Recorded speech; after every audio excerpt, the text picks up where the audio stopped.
Bruce Travis McGill is an American actor. He is perhaps best known for his work with director Michael Mann in the movies The Insider, Ali, and Collateral. McGill's other notable film roles include Daniel Simpson D-Day in John Landis's Animal House, Sheriff Dean Farley in My Cousin Vinny, Matuzak in Timecop, Reverend Larson in Shallow Hal, Gene Revell in The Sum of All Fears, and Lieutenant Brooks in Ride Along, and its sequel Ride Along 2. Bruce McGill's television roles include Jack Dalton on MacGyver and Det. Vince Corsack on Rizzoli and Isles. He also portrayed Captain Braxton in one episode of Star Trek Voyager and voiced Lloyd Waterman, the owner of Waterman Cable, on The Cleveland Show.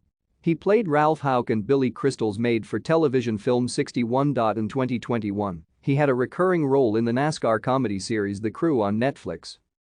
McGill was born in San Antonio, Texas, the son of Adriel Rose, an artist, and Woodrow Wilson McGill, a real estate and insurance agent. He graduated from Douglas MacArthur High School in the northeastern part of San Antonio and from the University of Texas at Austin with a degree in drama. Thank you for watching. Like and subscribe if you would like to view more of our videos. Have a nice day.